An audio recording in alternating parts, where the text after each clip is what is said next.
Ready आहेस ना? आपण ठरवलं ते आपण बोलायचंय ना? येस हा? तू मनाची तयारी करत होतीस? केली बोलूया. सो मी सुरू करते. All okay? येस. हा.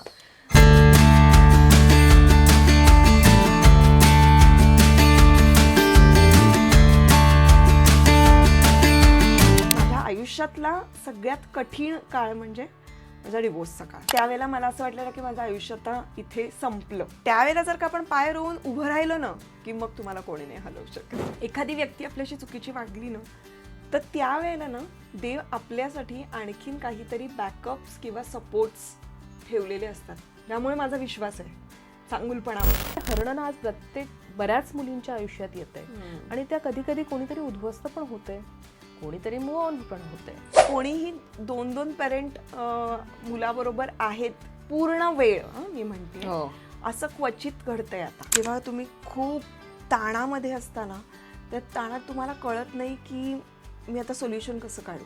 ते कॉन्फिडेन्शियल राहील सुद्धा अशी व्यक्ती मी बघते आणि ते मन मोकळं करते किंवा मग चक्क लिहायचं. त्यांनी निम्मे अधिक प्रॉब्लेम सॉल्व्ह. माणसं किती कळतात फार कळायला लागले. तेव्हा जर का तुम्ही ही बातमी केली असती तर मला आणखीन दुःख झालं असतं. आणि मला स्वतःला आश्चर्य वाटायचं 3 वर्ष कोणीही त्याच्यावर काहीही वाच्यता केली नाही, कधी कुठल्या बाबतीत ट्रोल झाले नाही. स्त्रियांना काही एक ठराविक जबाबदारी घ्यावी लागते. मी म्हणत नाही काही पुरुषही घेतात जबाबदारी, एका अर्थाने सिंगल पॅरेंटिंगच करत असतात. असं ज्या वेळेला येतं ना तेव्हा मोठा श्वास घ्या, थोडासा पॉज घ्या. पॉज खूप इम्पॉर्टंट असतो. त्यानंतर ना तुम्ही परत 100 मैल पळू शकता, एवढी ताकद आहे तुमच्या. सो नमस्कार मंडळी, मी प्रणाली मोरे. अभिजात मराठी फिल्मी या वाहिनीवर थेट बोल विषय खोल या कार्यक्रमात आपल्या सगळ्यांचं खूप खूप स्वागत. आज आपली गेस्ट आहे म्हणजे सांगायला नको आहे, थंबनेलवरनं तुम्हाला कळलं असेल, आपल्या सर्वांची लाडकी अभिनेत्रीने आणि आत्ता पॉडकास्टर स्मिता शेवाळे. स्मिता, तुझं खूप खूप स्वागत. Thank you so much. खूप छान वाटतंय तुला भेटून. हो, 20 वर्ष म्हणजे तुझी सुरुवात आणि माझी सुरुवात इंडस्ट्रीत एकत्र झाली. तू ॲक्ट्रेस आणि मी जर्नलिस्ट, आणि आपले खूप इंटरव्ह्यूज असे झालेले आहेत. पण आत्ता मला सांगू का तुला जेन्युअनली काय वाटतंय, तेव्हा तू जितकी बुजरी वाटत होतीस ना, आत्ता तू तितकी स्ट्रॉंग वाटतेस. म्हणजे मुलगी ते स्त्री हा तुझा प्रवास मी पाहिलाय. म्हणजे असं म्हणणार नाही की जवळून पाहिलाय, पण मी पाहिलाय. त्यामुळे त्यात तू बदलत गेलेली स्मिता मला दिसलीयस. आज तुला मागे वळून पाहताना या स्मिताला काय सांगावं असं वाटतं? हे बघ, मला असं वाटतं की त्या वयामध्ये आपण तसं असलंच पाहिजे. आणि जर आपण नसू तर मग आजकाल आपण बघतो आजूबाजूला की त्या कॉन्फिडन्सचा ओव्हर व्हायला वेळ लागत नाही, किंवा आपल्याला सगळंच येतं हे एक गॅजेट आपल्या हातात आल्यामुळे आपल्याला जे वाटू लागलेलं आहे ते. फॉर्च्युनेटली 20 वर्षांपूर्वी ज्या वेळेला मी इंडस्ट्रीमध्ये आले त्यावेळेला पटकन मी गुगल करावं अशी ती तेव्हाची परिस्थिती नव्हती, किंवा ग्रूमिंगसाठी पटकन मी कुठेतरी जावं आणि स्वतःचं ग्रूमिंग करावं अशी परिस्थिती नव्हती. गायडन्स खूप कमी होता. त्यामुळे तिथून ते आत्तापर्यंत जो प्रवास आहे ना, मला असं वाटतं हा माझा खूप जेन्युइन प्रवास आहे. आणि त्या प्रवासागणिक मी घडत गेली आहे आणि ते घडणं फार इम्पॉर्टंट होतं. तू म्हणतेस ते बरोबर आहे की यंदा कर्तव्य आहेच्या वेळेला जी बुजरी स्मिता होती त्याचा उपयोग झालाय सिनेमामध्ये. कारण तशीच हवी होते मी. तर ते झालं. पण हळूहळू जशी कामं करत गेले, मुंबईत राहायला लागले, माझ्यात बदल घडत गेले. सो छान वाटतं आता मला. उलट ना, मी इव्हन माझ्या मुलाला सुद्धा मला असं वाटतं त्या वयाप्रमाणे त्यांना वाढू देत. तो इनोसन्स असला पाहिजे त्या वयाचा. बरोबर. आणि त्यांनी तुमच्या चेहऱ्यावर गोडवा राहतो. हे मला असं खूप वाटतं की अचानक मला सगळं येतं आणि मला सगळं कळतं, याच्यापेक्षा मला होऊ देत की माझ्याकडनं चुका, काय फरक पडतो, आणि त्या चुकांमधून मी शिकू देत. कॉन्फिडन्स नसताना सुद्धा मग आपण जास्त एफर्ट्स घेतो ना, कारण आपल्याला माहिती असतं की इथे आपला आत्मविश्वास नाहीये, कारण आपल्याला अजून इथे आपला जम बसायचा आहे. मग तोपर्यंत आपण जी तगमग असते आपले मिळवण्यासाठीची ती खूप छान असते, मला असं वाटतं. बरोबर. त्यामुळे मला मागे वळून बघताना मला असं वाटतं की खूप गोड होती ती स्मिता. ओ आणि आत्ताची? हा, तू म्हणालीस तसं, आता मी स्ट्रॉंग झाली. आता खूपशा गोष्टी कळल्या आहेत आयुष्यात, कळल्यात म्हणण्यापेक्षा अजून कळतायत. जसं जसे प्रसंग अनुभव येत जातात तसं तसं आपल्याला ते कळत जातं. पण या बऱ्याच वर्षात मी खूप जणांबरोबर काम केलं, खूप लोकांच्या सान्निध्यात आले, वेगवेगळ्या ठिकाणी फिरले, आई झाले. तर त्या मला असं वाटतं की हा जो प्रवास आहे, या प्रवासामध्ये बदल तर घडणारच होते, आपसुक ते घडलेत माझ्यात, आणि त्यांनी मी स्ट्रॉंग झाली आहे. That's a good thing. माणसं किती कळतात तुला, किती कळायला लागलेत आणि पहिली किती कळायची नाहीत? फार कळायला लागले. मी एका पॉइंट नंतर ना सायकोलॉजीचा अभ्यास करायला हवा की काय आता मी, असं मला वाटू लागलंय. कारण मला इतकं माणसांमध्ये आता त्यांच्या पॅटर्न्समध्ये मला खूप इंटरेस्ट वाटायला लागलाय, आणि मी तो इंटरेस्ट शोधते की हा काय प्रकारचा माणूस आहे.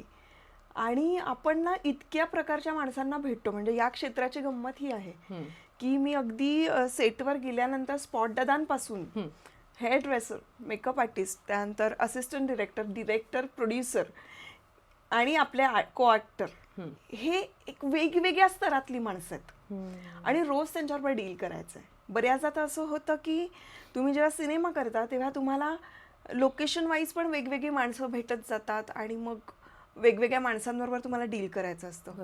त्याच्यामध्ये ना हळूहळू कळायला लागलं की आता आपली एनर्जी किती घालवायची आहे. कारण समोरच्या व्यक्तीचा आपल्याला स्वभाव लक्षात येतो.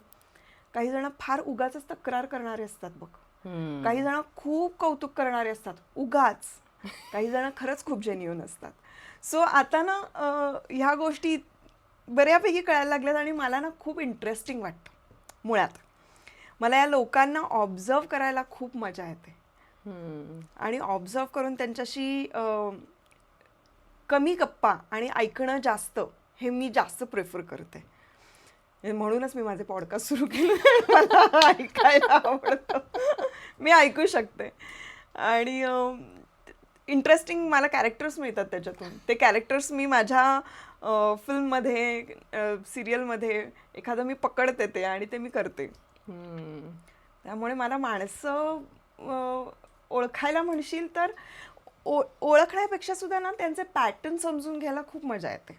म्हणजे आता माझ्या बाबतीत काय घडेल, मग चुकेल का, आणि मग ही व्यक्ती मला फसवतीये का, मी एवढी टोकाला जातच नाही मुळात. मला असं वाटतं की ही व्यक्ती आहे समोरची, ही फार वेगळ्या वातावरणातून, वेगळ्या अपब्रिंगिंगनी समोर आलेली आहे आणि घाई नाही करायची कन्क्ल्युजनची, समजून घ्यायचं आहे आपल्याला.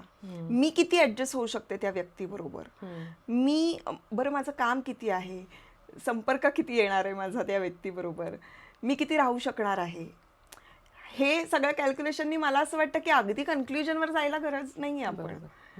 त्यामुळे आपल्याला जेवढं गरजेचं आहे तेवढं समजून घेतलं बस झालं. पण मला तुला इथे विचारायला आवडेल, रादर हा प्रश्न असा मला विचारायला आवडेल की माणसं कळली ना, आणि ती कळली की जास्त त्रास होतो. म्हणजे थोडक्यात ती जवळची माणसं आहेत, आपण डोळे झाकून विश्वास ठेवतो आणि जेव्हा ती कळायला लागतात तेव्हा आपल्याला एक अविश्वासाचं दर्शन होतं. त्याचा खूप त्रास होतो. ती जेवढी कळायला लागतात त्याचा आपल्याला त्रास होतो जेव्हा ती आपल्या जवळची असतात. लांबची असतील तर ओके, आपण ते. मग या त्रासाला तू कशी सामोरी जातेस, किंवा त्या वेळेला तू नेमकं कसं कर, अरे मी या माणसाविषयी असं समजत होते, आत्तापर्यंत माझं हे मत होतं पण हा तसा नाही आहे, किंवा ही तशी नाही आहे. सो हे जे कळणं असतं ना, हे कधी कधी त्रासदायक ठरू शकतं जेव्हा ती आपल्या जवळची माणसं असतात. सो हे जे आहे ना, या परिस्थितीला तू स्मिता म्हणून कशी सामोरी जाते? मला असं वाटतं की हे बघ, माणसं किंवा तू स्वतःचं पण बघ, माझंही बघ, आपण बदलत जातो ना. आपण जसे असतो, म्हणजे मी 5 वर्षापूर्वी जशी होते तशीच्या तशी मी नाही असू शकत. माझ्या मतांमध्ये, माझ्या विचारांमध्ये किती फरक आहे. त्यावेळेला मला एखादी गोष्ट आवडत होती, त्यावेळेला माझं मत एखाद्या व्यक्तीबद्दल, गोष्टीबद्दल असेल, तेच आत्ता असलंच पाहिजे असं नाहीये. ते बदलतं माझ्या समजुतीनुसार वगैरे.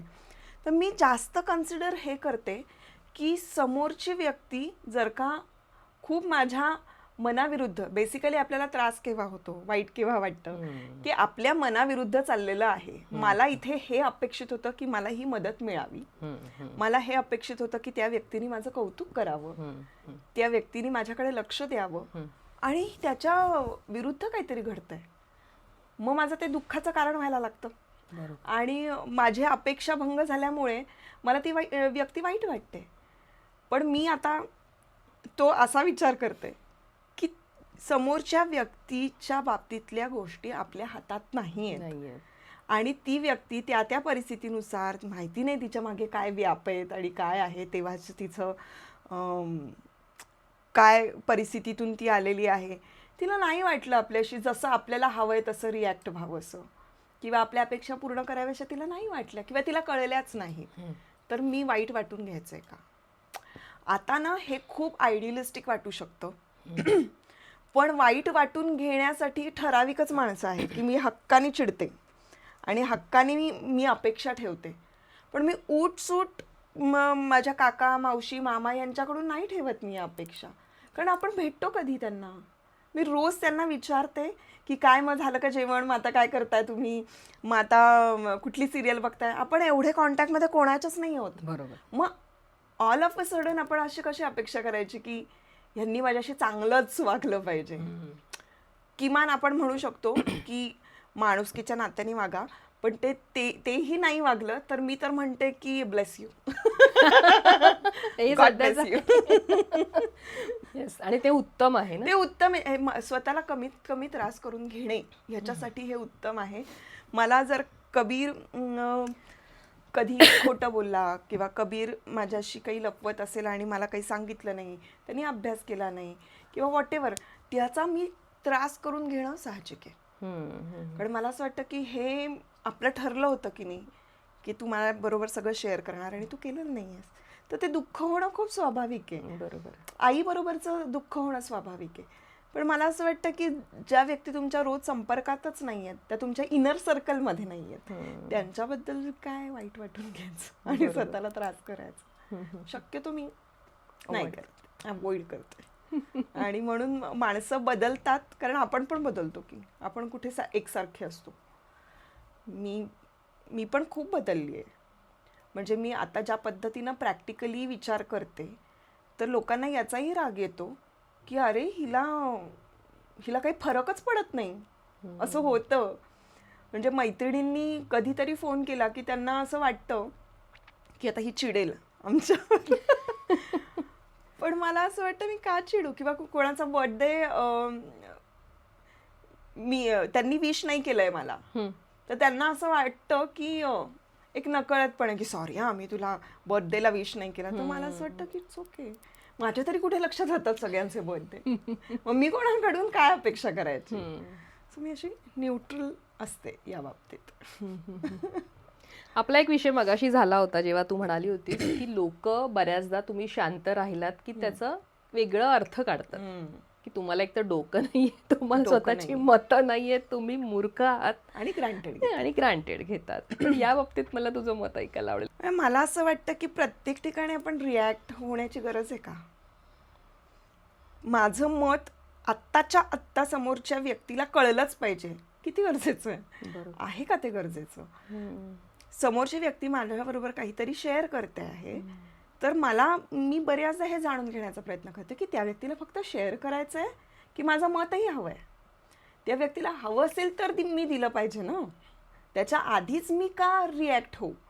आणि मग मी अशी रिॲक्ट झाले नाही, किंवा मी खूप समजूतदारपणे आपापल्या लेवलला एक आपण समजूतदारपणा दाखवतो, हा असा समजूतदारपणा ठेवला की बऱ्याच जणांना असं वाटतं की हिला हिचं मतच नाही आहे, ही बोलत नाही म्हणजे ही खूप डिप्लोमॅटिक आहे, असं होतं. ही बोलायचं नाही म्हणजे सगळं टाळतेच विषय, आळशीपणा आहे. किंवा मग असं काही झालं ना की फार आपल्याला अक्कल नसल्यासारखं वागवून ग्रँटेड घ्यायला लागतात बघ लोक. होतं असं. मग मला त्यांना सांगावं लागतं मी शांत आहे याचा अर्थ असं नाही की मला डोकं नाही, किंवा मी शांत आहे याचा अर्थ असं नाही आहे की मला कळत नाही आहेत गोष्टी. पण मी शक्यतो माझ्या लेवलला हे न्यूट्रल कसं ठेवता येईल याचा प्रयत्न करते. जिथे मला असं खूप वाटेल की अरे नाही, इथे मी रिॲक्ट होण्याची गरज आहे, इथे त्यांना हवं आहे माझं मत, मी बोलावं असं वाटतंय आणि माझ्या बोलण्याने तिथे फरक पडणार आहे. आणखीन महत्त्वाची गोष्ट, कुठे बोलण्याने फरक पडणार आहे तिथेच बोलावं ना, उगाचच काय बोलत राहायचं.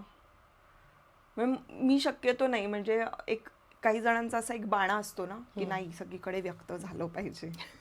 मला असं वाटतं काही गरज नाहीये, सगळं व्यक्त करण्याची गरज नाही. तुम्हाला तुमच्या पुरत्या गोष्टी ठेवायच्या. समोरच्या व्यक्तीला खूप हवं असेल माझं मत तर मी अगदी मनापासून सांगेन की मला असं वाटतं वगैरे वगैरे. पण मी विनाकारण घुसून असं कोणाला काही सांगायला शक्यतो जात नाही. लोकांना बऱ्याचदा असं वाटतं की ही तिच्या विश्वात असते, डिप्लोमॅटिक आहे, असे खूप खूप ग्रह करतात. पण मला असं वाटतं की असं काही नाहीये. बरेचदा आपल्या घरात पण अशा पद्धतीने गोष्टी घडतात असं नाही तुला वाटत? हो, घडतात ना. की आपल्या आजूबाजू म्हणजे आपल्या घरातलीच लोक बऱ्याचदा आपल्याला काय म्हणतात ग्रांटेड धरतात. हो, आणि त्याचा आपल्याला खूप त्रास होतो. प्रचंड धरतात. आणि कारण ते म्हण आहे ना ती, घर की मुर्गी झालं बरोबर. ते तसंच असतं. कारण आपण बाहेर काय काम करतोय आणि आपण कोणासाठी काय आहोत हे आपल्या पुरतं असतं, ते आपल्याला माहीतही असतं. ते घरी येऊन मला ना शक्यतो ते सगळं काढून ठेवावं असं वाटतं घरी आल्यानंतर. मला असं वाटतं की त्याचा काही संबंध नाहीये माझ्या घरच्या गोष्टींशी. पण मग नातेवाईकांमध्ये असं थोडंसं होतं की त्यांना असं वाटतं की अरे हिचं काय, म्हणजे आपण काही म्हणजे ते थोडक्यात खरं सांगायला गेलं तर त्यांना ना तितका तो कॉग्निझंट असायला हवा ना, तो नाहीये. की त्यांचा सपोर्ट म्हण किंवा त्यांचं अंडरस्टँडिंग म्हण ते नसतं. आणि मग मला त्या बाउंड्रीजच आखायला आवडतात. मला असं वाटतं की ओके, तुमचं किती माझ्या आयुष्यातलं महत्त्वाचं आहे, तुमचं असणं किंवा फक्त असणं की खरंच असणं, ह्याच्यात फरक आहे. तर तेवढ्यापुरतं मग मी ते ठेवते. पण बाकी मी फार खोलात शिरायला जात नाही असं. आणि मी कोणाचं फार लावून पण घेत नाही, मनाला लावून अजिबात नाही. तुला मन मोकळं, मग स्त्रियांचं एक हे असतं की आपल्याला मन मोकळं करायचं असेल तर आपल्याला आपण ते एकतर रडून करतो किंवा बोलून करतो किंवा त्रागा करून करतो. वेगवेगळे व्यक्त होण्याची बायकांची पहिली हे असतात. कारण पुरुष बऱ्याचदा मनातल्या मनात हे करतात किंवा त्यांची वेगळी वेगळी हे असतात त्याची प्रगटीकरणाची. पण आपण बऱ्याचदा त्या गोष्टी करतो. जेव्हा स्मिताला एखादी गोष्ट आतमधून खाते किंवा त्रास देते तेव्हा ते जे त्रास देणं असतं ते व्यक्ती व्यक्त कशी करते, ते कशा पद्धतीने तू स्वतःला मन मोकळं करतेस? माझ्यासाठी अत्यंत महत्वाचं आहे मन मोकळं करणं. आणि मी अजिबात तो कचरा जमा करत नाही.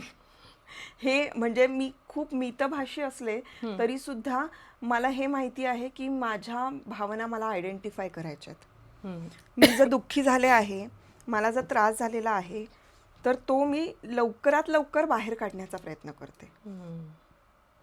बऱ्याचदा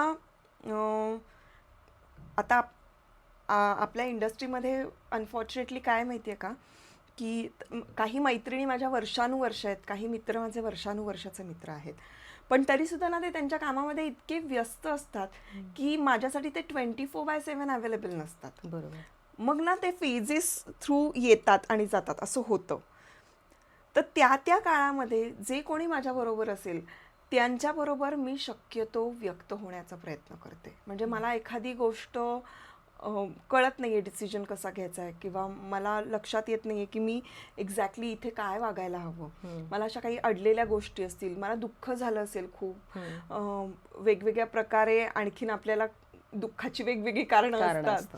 तसं काही झालं असेल तर मी पहिल्यांदा पहिलं काम करते की मी ते सगळं व्यक्त होण्यासाठी व्यक्ती शोधते.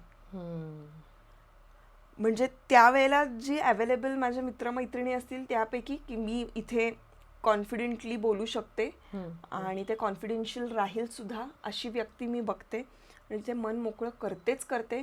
तसं झालं नाही तर माझे काउन्सिलर्स सुद्धा मी आहेत की मी मुद्दाम बऱ्याचदा अशी पेचात पडते. बरेचसे असे प्रसंग घडलेले आहेत माझ्या आयुष्यात की अशा वेळेला मी आता कोणाशी बोलू हा महत्त्वाचा डिसिजन आहे. मग त्यावेळेला नशिबाने मला ती अक्कल होती की आपण हे विषय मित्रमैत्रिणींशी बोलण्यासारखे नाही आहेत. बरोबर. हे विषय कुठल्या तरी तज्ज्ञांबरोबर बोलले, डिस्कस केले तर आपल्याला याच्यातून छान वे आउट मिळेल, एक छान दृष्टिकोन मिळेल. आणि मग अशा वेळेला मी बऱ्याचदा काउन्सिलिंगचा आधार घेतलेला आहे. ओके. मग त्या सेशनचे अगदी 1,500 रुपये गेले एका तासाचे, तरी सुद्धा मला असं वाटतं हे वर्थ आहे. कारण त्यावेळेला मन मोकळं करणं, त्यावेळेला कोणीतरी मला योग्य प्रकारे कन्सोल करणं, सल्ले देणं हे खूप महत्त्वाचं असतं. आणि अगदीच छोट्या छोट्या गोष्टीतून मला त्यावेळेला ना असं होतं बा आपल्याला सुचत नाही. हो. म्हणजे ते जेव्हा तुम्ही खूप ताणामध्ये असताना त्या ताणात तुम्हाला कळत नाही की मी आता सोल्युशन कसं काढू. तर त्यावेळेला ना मी माझ्या डायरीमध्ये काही वे आउट काढलेले आहेत, लिहून ठेवलेले आहेत. हो. की पहिली गोष्ट, ज्या वेळेला मी खूप प्रेशरमध्ये येते, खूप टेन्शन येतं मला, त्यावेळेला तर सगळ्यात आधी झोपणे हा एक महत्वाचं आहे ते. हा. मग मी विचार करते की तो टाइम पास झाला ना, ती वेळ पुढे गेली की मला माझं सोल्युशन काढायला माझी बुद्धी जरा रिफ्रेश होते, असं होतं. मग त्यानंतर अगदीच मला असं वाटलं की नाही मी झोपू शकत आहे काय, तर मी आंघोळ करणे किंवा मग निसर्गामध्ये कुठेतरी बाहेर जाऊन फ्रेश फिरून येणं बागेत, किंवा मग कार ड्राईव्ह करून येणं, हे सगळं करून आल्यानंतर मी शांत बसून तो विचार करते आणि नंतर लिहून काढते. लिहिण्याने, ते व्यक्त करण्याने बऱ्याचदा माझे सोल्युशन्स मला मिळतात. तर ते खूप फायदेशीर ठरतं. व्यक्त होणं हे अतिशय महत्त्वाचं आहे. म्हणजे ती टॉक्सिसिटी मला जमवायचीच नसते. आणि जे पण मी आत्तापर्यंत मला असं वाटतं की जेही मी काय केलं आहे, जे काही माझे संघर्ष होते किंवा मला जे काही प्रॉब्लेम्स होते त्यातून सॉल्व्ह होण्यासाठी हे उत्तम मार्ग मला तेव्हा सापडला होता की व्यक्त व्हायचं, व्यक्ती गाठून तिच्याशी बोलायचं, काउन्सिलिंग करून घ्यायचं किंवा मग चक्क लिहायचं. त्यांनी निम्मे अधिक प्रॉब्लेम सॉल्व्ह होतात. सहन होत नव्हतं. मला इथे तुला प्रश्न करायचा आहे की असं होतं ना आपल्या आयुष्यात अनेकदा आपण कधीतरी असं वाटतं आपण हरतोय आणि आपल्याला ते हरू द्यायचं नसतं. कारण बेसिकली स्त्रीला देवानं खूप स्ट्रॉंग बनवलंय. 9 महिने ती मूल गर्भात वाढवते, त्याला जन्म देते, हा सगळा प्रवास करते, इतकं त्याने स्ट्रॉंग बनवलंय. घरातलं सगळं आवरून ती बाहेरचं करते. तर इतकं स्ट्रॉंग बनवलंय की तिला आपलं हरणं कधीतरी खूप त्रासदायक होतं आणि तिला त्यातनं बाहेर यायचं असतं, मूव्ह ऑन व्हायचं असतं. असे काही क्षण, असे काही प्रसंग तुझ्या आयुष्यात आलेत. आणि आत्ता जी स्मिता मी पाहते त्यात मला ते कळतंय की तू ते हरणं झिडकारून देत तू पुढे आलीस आणि स्वतःला उभं केलंस. मला असं वाटतं बेसिकली आपल्याला दुःख तिथे होतं जिथे आपल्या मनामधली जी फ्रेम असते त्या फ्रेमला तडा गेला. आपण जे आपल्याला स्वतःला बघतो तसे आपण दिसलो नाही की आपल्याला त्रास होतो. म्हणजे कॉम्प्रोमाइजेस तिथे नाही करू शकत. मला जर का मी दिसतेय की मला अशा पद्धतीनं सक्सेस मिळायला हवा, माझं असं घर पाहिजे, माझा असा नवरा पाहिजे, मला मूल हवंय, ह्यातल्या कुठल्याही वॉन्ट्स ज्या तुमच्या असतात, तुमचं खूप मनापासूनच्या इच्छा असतात, त्या इच्छा पूर्ण होताना मध्येच तुटल्या की ती फ्रेम तुटते ना.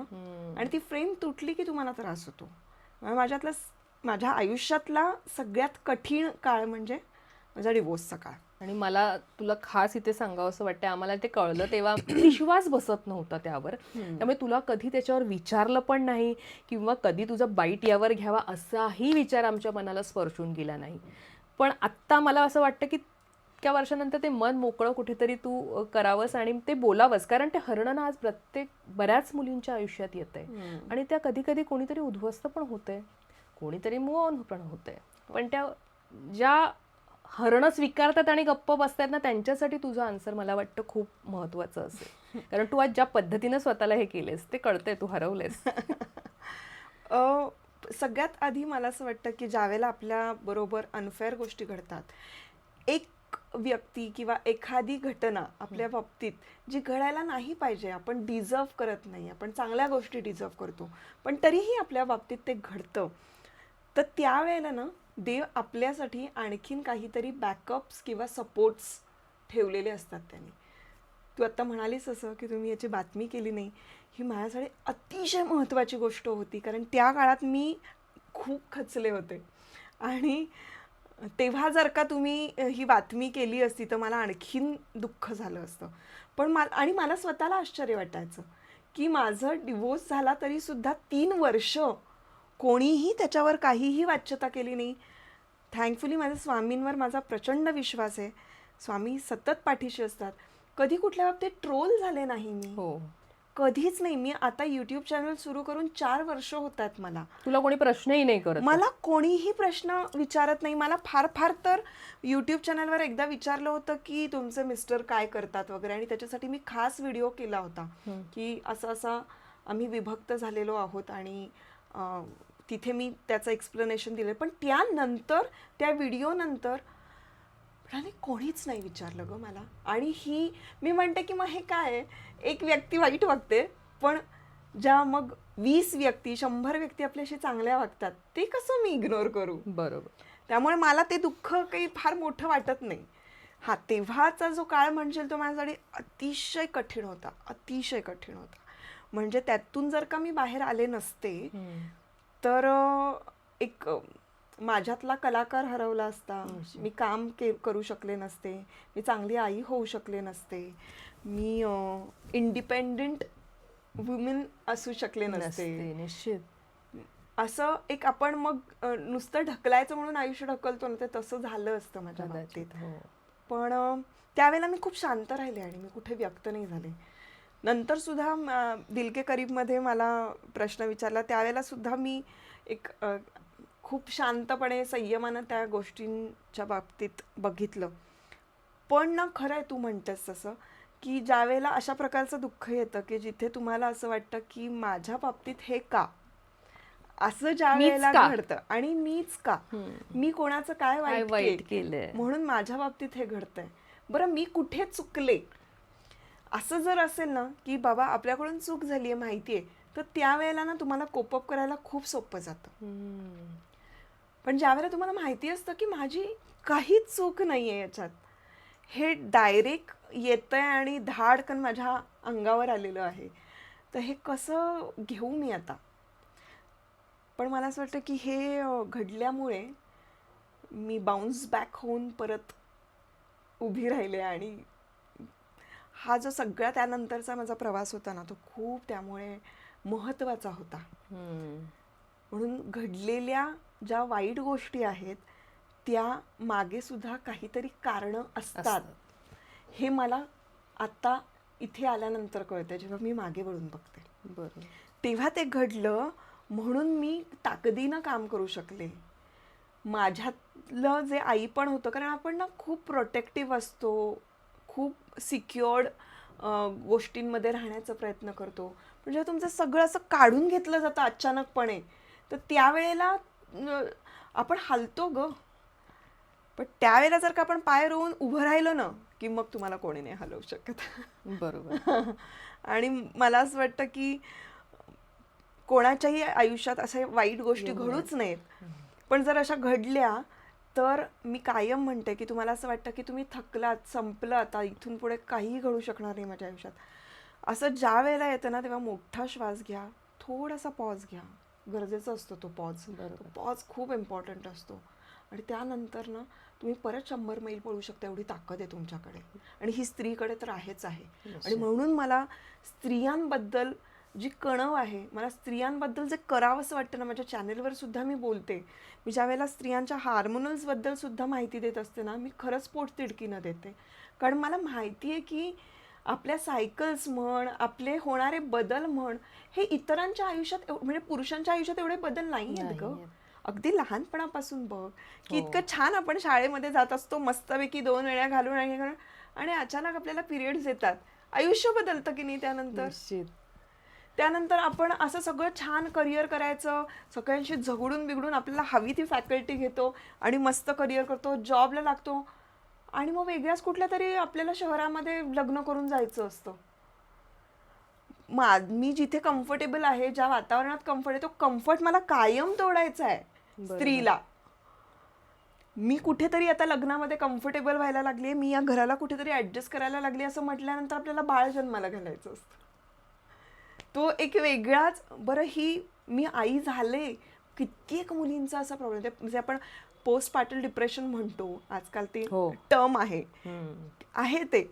पण त्याचं मेन कारण हे आहे की हे जे बदल आहेत, खटाखट होणारे बदल, हे पूर्वीच्या काळी ना पॉसिबल होते. आता का उघड आहे माहितीये, कारण तिला तिचं अस्तित्व दाखवण्यासाठी तिला कामही करायचंय आणि तिला हे बदलही स्वीकारायचे. तिला कामाच्या ठिकाणाचे पण बदल स्वीकारायचे आणि तिला घरचेही बदल स्वीकारायचे. म्हणजे तिच्या आयुष्यात सरळ साधं रुटीन असं नाहीच आहे बघ. बरोबर. सतत काही ना काहीतरी बदल आहेत आणि ह्या बदलांना सामोरं जाताना जे इंटरनली होत असतात ते आणखीन वेगळे असतात. खरंच. म्हणून मला असं वाटतं की या स्त्रियांसाठी, म्हणजे मला या मैत्रिणी ज्या माझ्या अशा वाटतात ना, ज्या मला कमेंट्समध्ये भरभरून प्रतिसाद देतात आणि माझ्याबद्दल खूप बोलतात, मला खरोखर त्या माझ्या मैत्रिणी वाटतात. मला जसं कोणी कौतुक केलं तर मला छान वाटतं, ते कौतुक मी घेते. मला जर खूप छान मेल कोणी केला किंवा मला DM कोणी चांगला केला तर मी आनंदी होते. मी ठीक आहे कोणीतरी केलंय असं माझं नसतं. मला कमेंट्स मॅटर करतात, महत्त्वाच्या वाटतात. 99% लोकांच्या चांगल्या कमेंट्स आहेत. 1% जर का कोणी काही बोललं तर मी म्हणते की 5 बोटं सारखी नसतात. आणि जाने दो, बोलणारे बोलतात. आपण ते एका कानाने 2 कान देवाने त्याच्यासाठी. मी तेच म्हणते ना, आपण जर त्याचं हे डिवाइड करायला बघितलं तर मेजॉरिटी कशाची आहे माझ्याकडे. बरोबर. चांगल्या गोष्टींची मेजॉरिटी आहे, पण त्याचा विचार करायला हवा. निश्चित. मला सांग, सिंगल पॅरेंटिंग हा आता एक महत्वाचा मुद्दा आहे की तुम्ही एकट्यानं मुलाला वाढवणं. कारण आपण जेव्हा जन्म देतो तेव्हा आपल्याला माहिती असतं पार्टनर आहे. बऱ्याचदा 99% किंवा 90% म्हणूया असतं का, काही जणांचे पार्टनर आपण असंही बघतो की मध्येच जातात किंवा काही कारणाने हे होतात. तेव्हा माहिती असतं की आम्ही दोघं मिळून या मुलाला वाढवणार आहोत आणि अचानक आपल्यावर एकटं वाढवायची जेव्हा जबाबदारी येते, कारण एक मूल वाढवणं म्हणजे आता मी पण तो अनुभव घेते, कारण माझे नवरा कामानिमित्ताने बाहेर असतो. सो हे जे सिंगल पॅरेंटिंग आहे ना, हे वेगवेगळ्या पद्धतीने आपल्याला करावं लागतं, त्याला वेगवेगळ्या पद्धतीनं सामोरं जावं लागतं. आज कबीरला वाढवताना एक आई म्हणून एक तर तू स्वतःला किती सक्षम बनवलेस आणि ह्या पॅरेंटिंगचा तू किती आनंद घेतेस, ते आपलं जग बनून जातं. सो त्याबद्दल मला सांग. तू म्हणालीस ते अगदी बरोबर आहे. मुलं रेझिलियंट असतात, ते परिस्थितीला पटकन कोपअप होतात. आपण खूप विचार करतो ना, कारण आपल्या मेंदूला खूप कळायला लागलंय आता. आपल्याला सगळ्या गोष्टी जरा अति परिचय आहे सगळ्या गोष्टींचा, त्यांना तेवढा नसतोच. त्यामुळे ते पटकन आहेत त्याच्यात मोल्ड होतात आणि ते रमतात. हा रेझिलियंटनेस जो आहे ना, मला असं वाटतं की जो मुलांमध्ये आहे तो मी माझ्यामध्ये आणण्याचा प्रयत्न केला.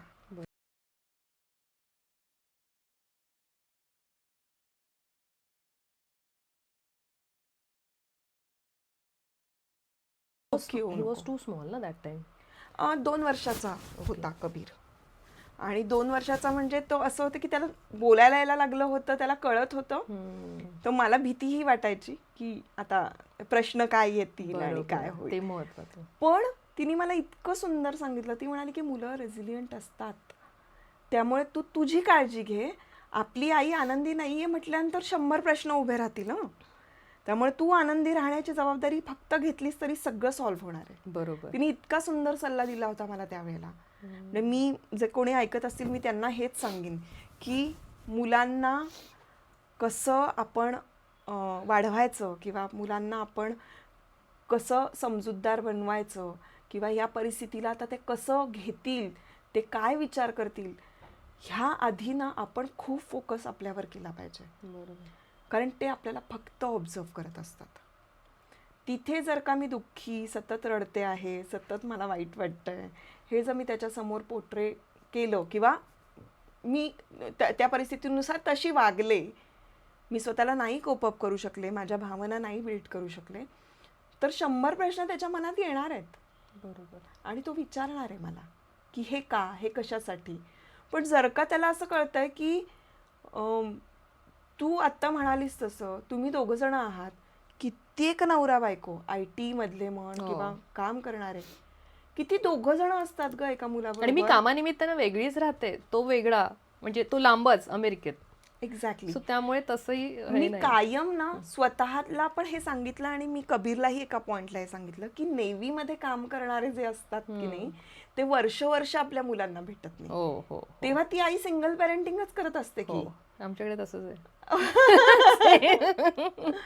हो, म्हणजे खरं सांगू का, स्त्रियांना काही एक ठराविक जबाबदारी घ्यावी लागते. मी म्हणत नाही काही पुरुषही घेतात जबाबदारी, हो, हो. पण अजूनही मोस्ट ऑफ द स्त्रिया जबाबदाऱ्या घेतात आणि त्या एका अर्थाने सिंगल पेरेंटिंगच करत हो. असतात. तेच आहे, आपण त्याला ना दृष्टिकोन कुठला द्यायचा ह्याच्यावर खूप आहे. मी जर मला ऐक बिचारी, मी असं जर का मी म्हणाले, मी बघते इतरांकडे, मला कोणाचंही काहीही टेन्शन आहे का आज, की बऱ्याचदा घरामध्ये असं होतं, मी अगदी म्हणत नाही पण सगळ्यांचं खूप त्या नातवावर प्रेम असतं, सगळ्यांचं काका काकूचं मावशीचं सगळ्यांचं. आणि जॉईंट फॅमिलीमध्ये होतं काय की प्रत्येक जण आपापल्या प्रकारे ट्रीट करतं त्याला. त्यामुळे आईची किती गोची होत असते, तिला एक ठरवायचं असतं त्या मुलासाठी, पण तिला बिचारीला ठरवता येत नाही. बरोबर.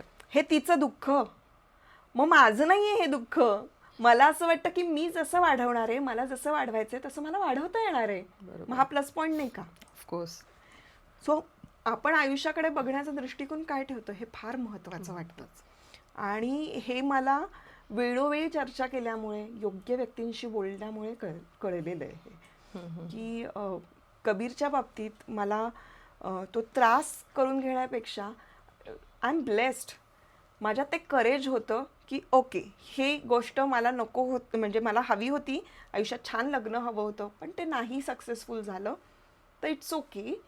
आणि ते इट्स ओके म्हणून पुढे जाण्याची जे करेज असतं ना, की ओके मी माझा आता प्रवास एकटीनं डिसाईड करायचा आहे का, तो केल्यानंतर जेव्हा मी जाते पुढे आणि पुढे गेल्यानंतर मला त्यामधले प्लस पॉइंट्स दिसायला लागतात की माझं आणि कबीरचं बॉन्डिंग किती छान झालंय. त्यामुळे त्याला आणि मला हव्या त्या गोष्टी मी इतक्या सुंदर पद्धतीनं मांडू शकते, वेळ देऊ शकते. शेअरिंग आमच्या दोघांमध्ये इतकं उत्तम आहे. तर हा प्लस पॉइंटच आहे की. आणि मी कायम असं बघते की कोणीही 2-2 पेरेंट मुलाबरोबर आहेत पूर्ण वेळ, मी म्हणते असं क्वचित घडतंय आता. हो, आता नाहीच. किंवा दोघंही नसतात बिचारे, सकाळी तो कुठेतरी पाळणाघरात जातो आणि मग संध्याकाळी आपण त्याला, म्हणजे ते हे सगळं होतच ना. मग त्या मनाने मी म्हणेन की कबीर खूप लकी आहे, कारण लॉकडाऊनमध्ये पूर्ण 2 वर्ष मी त्याला दिले आणि त्यानंतर मुरांबा सोडल्यानंतर आता 2.5 वर्ष मी त्याच्याबरोबर आहे.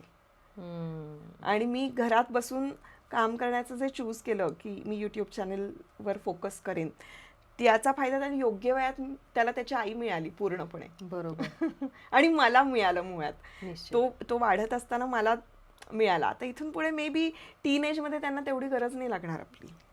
तुमचं दोघांचं जग कसं असतं, घरातलं रुटीन कसं, तो स्कूलला जात असेल आणि हे ते कसं असतं तुमचं? कारण कसं असतं ना, मुलं आपल्याला ना टप्प्याटप्प्यावर मोठं करत असतात. आणखी मला वाटतं ते आपले एक प्रकारे गुरु असतात, कारण आपल्याला ते करून बऱ्याच गोष्टी समजावून देतात नकळतपणे. आपण म्हणतो they are kids, they don't understand anything, पण तसं नाहीये. त्यामुळे अर्थात तुझं ते विश्व कबीरचं आणि तुझं कसं असतं घरातलं? उलट मला असं वाटतं की माझं आणि कबीरचं असं छानसं जग होण्यासाठी छानपैकी माझ्या आयुष्यात ती मुभा मिळाली मला, की मी पूर्ण वेळ त्याच्याबरोबर घालवू शकले. आणि इतक्या नवनवीन गोष्टी मला कळतात, कारण एकतर मुलगा असल्यामुळे तो ना त्याच्या आवडीनिवडीच वेगळ्या आहेत. मी लहान असताना मी वेगळ्या गोष्टी खेळायचे, वेगळ्या गोष्टी बघायचे, खूप टिपिकल गोष्टी होत्या माझ्या. आणि आता ते काय लेवलचं एक्सप्लोअर करतात, म्हणजे गाणी त्याला कुठली आवडतात, हॉलिवूडमधल्या कुठल्या कुठल्या फिल्म्स त्याला आवडतात, त्याला F1 रेसिंग बद्दल इतकं काही काही काही माहिती आहे. तो प्लेन क्रॅशेस जे आहेत त्याच्याबद्दलचा त्याचा एवढा त्यांनी रिसर्च करून ठेवलेला आहे की मी त्याला मध्ये विचारलं तुला पायलट व्हायचंय का, तर तो म्हणाला नाही पायलट नाही, ते मला आवडतं म्हणून मी ते सगळी माहिती काढतो, पण मला व्हायचंय रेसर. सो ही क्लॅरिटी की मला हे फक्त आवडतं ही माहिती घ्यायला, पण मला व्हायचंय रेसर, तर मला असं वाटतं हे किती मजेशीर आहे. बरोबर. आणि मला हे इन्स्पायर करतं. मला कधी कधी भीती पण वाटते की स्मिता जरा कोपअप करा शिक, नाही तर काय गप्पा मारशील आणखीन काही वर्षांनी तू. तर मी स्वतःला अपग्रेड करण्याचा प्रयत्न करत असते. आणि घरी म्हणशील घरच्या वातावरणात तर कभी खुशी कभी गम मधली जी काजोल आहे ना ती आहे मी. ओ मी कम्प्लीट ती आहे घरी. म्हणजे मला प्रचंड अभिमान, प्रचंड प्रेम, आणि मला सतत प्रेम व्यक्त करायचं असतं सतत. म्हणजे कधी कधी कवीला होतं बास मम्मा आता प्लीज, आणि की एकच आहे मला तू मुलगा, तर मी ते प्रेम व्यक्त करणार आणि मला पूर्ण अधिकार आहे. त्यामुळे त्याच्या कानावर असे भक्तिगीतं पडावीत म्हणून मी मोठमोठ्याने गाणीच लावून ठेव, मग मी त्याच्यासमोर डान्स किंवा मग कधीतरी एक्सपेरिमेंट करत बस. सो किंवा मी एखादी स्क्रिप्ट घेऊन आले तर ती स्क्रिप्ट त्याच्यासमोर वाचून दाखवते. तो तुझा प्रेक्षक असतो, तो माझा प्रेक्षक असतो, तो क्रिटिसाइज करतो. हो. किती वर्षाचा आहे? 11 वर्षाचा. हो सेम माझ्याकडे पण. हो.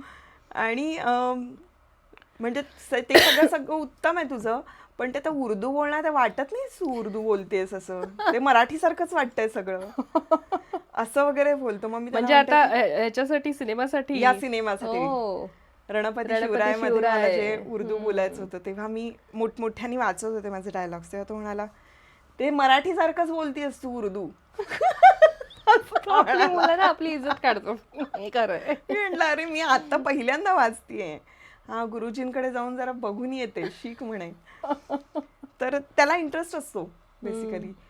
तो मला अभंग तुकाराम करताना मला म्हणाला होता की मामा तुझी आवली ना खूप माइलस्टोन कॅरेक्टर होणार आहे आणि तू खूप मेहनत घे त्याच्यासाठी तू, असं तो मला म्हणाला होता. आणि तेव्हा मला असं वाटलेलं ह्याला कळतं, कारण मी अख्खी स्क्रिप्ट वाचल्यानंतर त्याला लक्षात आलं की काय पॉवर आहे, काय लेवलचं हे कॅरेक्टर जाऊ शकतं, हे त्याला तिथे वाचल्यानंतर कळलं. त्याला माहितीये म्हणजे तुकाराम महाराज, ज्ञानेश्वर माऊली वगैरे सगळी तू ओळख करून दिलीस. आता आम्ही प्रमोशनच्या निमित्ताने देहूला जातो, आळंदीला जातो, त्याला घेऊन जाते. इव्हन वाचन आमचं रणपती शिवरायाचं फर्स्ट ड्राफ्ट वाचन जे होतं मी मुद्दाम त्याला घेऊन जाते. वा. त्याला विचारते की तुला कसं वाटलं, महाराज कळले त्याला, तुला कुठला सीन आवडला, आणि तो माझ्यापेक्षाही उत्तम ऐकतो. त्यामुळे बऱ्याचदा असं होतं की माझ्याकडून स्किप होतात गोष्टी, त्या त्याच्याकडून स्किप होत नाहीत. शिकायला भरपूर मिळतं मुलांकडून. निश्चित. पण असं असतं ना, आपण खुश असतो ना तरी आपल्या आजूबाजूला एक सर्कल असतो समाजाचा. जमणार आहे का, जमणार आहे का एकटीला? मला म्हणजे ऐका जमेल का, जमणार नाही, चाललीस तिथे नोकरीसाठी राहायला, असं ऐकायला आलेलं. तसं तुला ऐकायला मिळालं? शक्य करून दाखव, जमणार नाही. मला ना माझ्या आईकडूनच आलं होतं हे. आया तर त्या इनोसेंट बोलतात. नाही तिच्याकडून ते सिरियसली झालं होतं. मे बी तिला त्याच्यानंतर ती गोष्ट रिअलाइज झाली असेल. पण लॉकडाऊन मध्ये परिस्थिती अशी झाली होती ना ग की सगळ्यांची कामं बंद पडली, आणि मुळात असं झालेलं की इथे बेसिक गोष्टी चालतील की नाही, तर एंटरटेनमेंट हा फार शेवटचा मुद्दा होता. आणि त्यानंतर असं वाटलेलं इंडस्ट्री ठप्प होणार, आता काय घडणार नाही, असं 1-1.5 महिन्याचा तो काळ होता, तो अतिशय पॅनिक करणारा काळ होता. निश्चित. आणि ते 1.5 महिना झाला, त्याच्यानंतर हळूहळू शूटिंग सुरू झाली होती. पण त्यावेळेला माझ्या आईचं असं म्हणणं झालेलं की आता तुमच्या क्षेत्रात काही राहिलेलं नाहीये, तू आता काही हे करू नकोस, तू आता कोणीतरी बघ आणि लग्न कर आणि तू. पण मी त्याच्या एक्झॅक्ट अपोजिट आहे. मला असं म्हटल्यानंतर मला चॅलेंजेसच मिळतात की आता तू नाही म्हणालीस, आता मी करून दाखवणार. नाही तसं नाही, म्हणजे अगदी हे नाही, पण मला असं वाटतं की नाही असं नाही म्हणायचं, इतकी वर्ष प्रूव्ह केलंय की नाही, मग आता इथून पुढे सुद्धा करणार आहे. तर जरा वाद घातलेला साईशी? मी नाही वाद घालत, नाही, मी फक्त ते असं जरा ठेवते मनात. मग ते सगळं जरा कम्प्लीट झालं की मी सांगते, हो ते तू असं उत्तम. म्हणाली होतीस मला. आणि त्यानंतर माझ्या इतक्या इतक्या सिरियल्स आल्या आणि इतकी वर्ष मी या इंडस्ट्रीवरच काम करून माझं उपजीविकेचं साधनच ते आहे आणि त्याच्यावरच आहे अजूनही. तू आत्ता जे पण करतेस ते आई one of असं the म्हणाली, part. पण नंतर सुद्धा तिने मान्य केलं की हो, की मी म्हणाले होते पण तू ते करून दाखवलंस, कारण तू खूप कॉन्फिडेंट, तिला माहिती आहे. पण ना खरंच आहे, हे प्रूव्ह करायला लागतं, सतत सतत लागतं. तुम्ही कितीही मोठे व्हा, पण तुम्हाला एखाद्या टप्प्यावर जाऊन तुम्हाला सांगावं लागतं की थांबा, लगेच जज करू नका मला. आत्ता परिस्थिती फार वेगळी आहे. अगदी खूप चांगली परिस्थिती नसली तरी मी अजून काही पूर्ण डबघाईला आलेले नाहीये, तेव्हा थांबा. लगेच जज करू नका मला. बरोबर.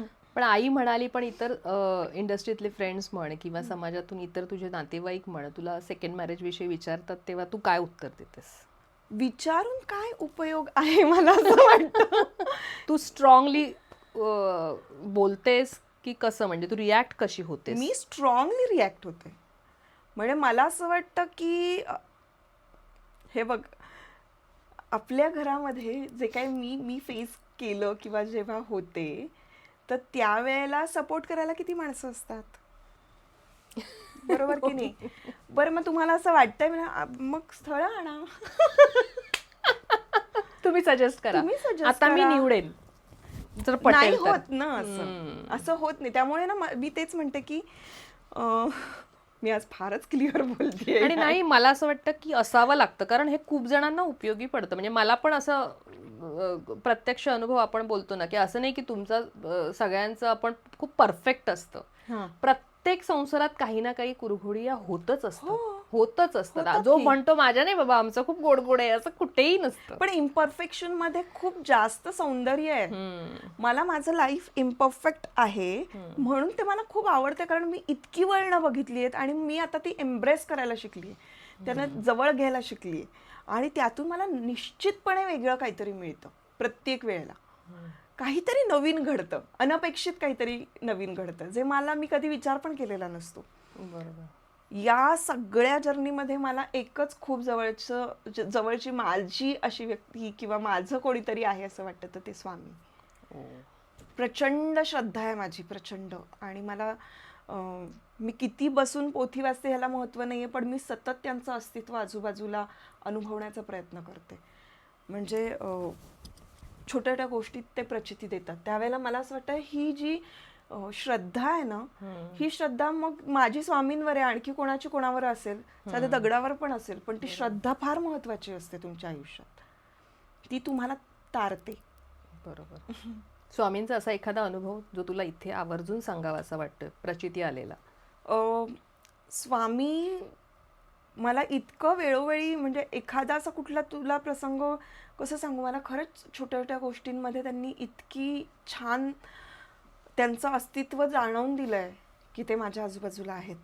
आता ज्यावेळेला मी मुरांबा सिरियल सोडली 2 वर्षापूर्वी, आणि मी मुंबईतून पुण्यात शिफ्ट होण्याचा निर्णय घेतला, तर त्यावेळेला सगळ्यांना असं वाटलं होतं की तू वेडी आहेस का, चांगली सिरियल का सोडतेस, आणि अजूनही चालू आहे. म्हणजे ती इतकी सक्सेसफुल सिरियल होती, माझं कॅरेक्टर खूप आणि छान होतं, बबली होतं थोडं. आणि ओव्हरऑल आपलं आर्थिक नुकसान होतं, सगळंच होतं. तू हे करून तू पुण्याला का शिफ्ट होतीयस, असं ते झालं होतं. पण मला असं वाटतं की आपण जो डिसिजन घेतो त्याच्या मागचं इंटेन्शन खूप छान असेल, क्लिअर असेल, तर त्यातून मार्ग निघत जातात, आणि ते मार्ग दाखवणारे स्वामी असतात. मी पुण्यात येण्याचा डिसिजन घेतला आणि स्वामींना मी म्हणाले होते की आता ठीक आहे, मला 2 वर्ष काम नाही करायचंय का, माझं जे इन्कम आहे ते निम्म्याहून निम्म होणार आहे का तरीही चालेल, पण मला माझ्या बाळाला पूर्ण वेळ द्यायचा आहे. हे माझं इतकं क्लिअर इंटेन्शन मी जेव्हा स्वामींकडे, मला असं वाटतं मी हे बोलले, त्यानंतर या 1.5 वर्षात 2 वर्षात माझे 3 चित्रपट रिलीज झाले. आणि पुण्यात आल्यानंतर माझे 4 लाख सबस्क्रायबर वाढले. सो म्हणून हा विश्वास माझा स्वामींवर आहे की आपण एक चांगल्या हेतूनं गोष्टी करत राहायच्या आणि बाकी सगळं त्यांच्यावर सोपून द्यायचं. बरोबर. ते घडवतात आपल्यासाठी. आणि जे आपल्या मनासारखं घडत नाही ते त्यांच्या मनासारखंच घडत असतं आणि ते आपण मान्य करावं. बरोबर. या गोष्टींवर माझा विश्वास आहे. निश्चित. आता जितकी तू सक्षम मला दिसतेस, मला आता वाटतंय की पॉडकास्ट करता करता तू अभिनयाकडे परत वळावंस. म्हणजे हा आमचाही आग्रह असेल, कारण आता इतकं सुंदर वेगवेगळं प्लॅटफॉर्म्स आपल्या इंडस्ट्रीमध्ये आहेत. म्हणजे नुसतं नाटक नाही आहे, सिनेमा नाही आहे, तुझं मालिका नाही आहे, तर डिजिटल माध्यम तर तू करतेसच आहेस, त्याच्यावर स्वतःचं तुझं एक वेगळं अस्तित्व आहे. पण आता वेबसिरीजही आहे. म्हणजे इतकं सगळं वेगवेगळं वेगवेगळं आहे. मुलगाही मोठा होतोय, त्यामुळे आत्ताला स्वतः मस्त पंख पसरून उडण्याची वेळ आहे. तर तो तुझा पुढचा प्रवास कसा असणार आहे? चित्रपटांकडे, मालिकांकडे तू पुन्हा वळणार आहेस का? तुझं काय डोक्यात चालू आहे सध्या? हो, सिनेमा, नाटक, वेब सिरीज कुठलंही माध्यम असू देत, मी फक्त त्याच्यामध्ये शोधते आहे असं की मला तगडा रोल हवा आहे. कारण मी जे कुठलं पात्र साकारेन ते पात्र साकारल्यानंतर मला केवळ आणि केवळ सॅटिस्फॅक्शन पाहिजे आणि ते करण्यात मजा आली पाहिजे मला.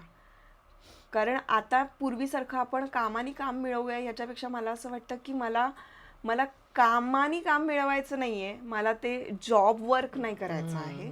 मला आता जे करायचं आहे ते मला क्रिएटिव्ह काहीतरी घडेल त्यातून असं. मग ते नाटक असू देत चांगलं, सिरियल असू देत चांगली, किंवा मग सिनेमा असू देत. सिनेमा तर मी करते. फॉर्च्युनेटली दिग्पाल लांजेकर हे मला विचारतात प्रत्येक सिनेमासाठी आणि शिवराज अष्टकाचा तर मी भाग झाल्यामुळे सिनेमे मी ते करणारच आहे. पण इतर सुद्धा सिनेमे करायला आवडतील, पण त्यातली पात्र खूप अपिलिंग असली पाहिजे, त्याच्यामध्ये ताकद असली पाहिजे असे पात्र साकारायला आवडेल मला. आणि मी नाटक पण मध्ये मला 1-2 जणांनी विचारलं, पण त्याच्यात मला खास करण्यासारखं काही नव्हतं. तर अगदी मला काही नाही मिळालं तर मी एकल नाट्य सुरू करणार आहे असं माझं ठरलेलं आहे. आणि मला तर असं वाटतंय की तुझं आता व्यवस्थित एक, मी आता आली आहे त्यामुळे मी पाहते की तू स्वतःचं एक वेगळं व्यवस्थित विश्व निर्माण केलंयस. तू स्वतःचंही काहीतरी क्रिएटिव्ह याच्यात करू शकतेस ना, म्हणजे नाटक आणि याच्यामध्ये करू शकते. म्हणजे मी स्वतः पण म्हणजे produce स्मिता करू शकते. निर्माती म्हणून कधी दिसणार? नाही, मी अगदीच करू पुढचा शकते. प्रश्न. पण मुद्दा तोच आहे की माझ्याकडे छान संहिता येणं गरजेचं आहे. मला त्याच्यामध्ये जर काम करायचं असेल, केवळ प्रोड्युसर म्हणून नाही तर कलाकार म्हणून पण मला काम करायचं, तर मला संहिता फार महत्वाची वाटते. ती येऊ देत. आणि आपल्याकडे मराठीत स्टार म्हणजे सेंटर स्टार ह्या कथाच असतात ना. हो. नाटकात नाटकाला चांगले दिवस आहेत, सगळंच चांगलं आहे. नाटकाची लोक जास्त पेमेंट घेतात असं मी ऐकलंय. असं आहे का? तुला जास्त माहिती असेल. दिवसाचं एवढं अमुक अमुक पेमेंट मग ते जास्तच असतं ना.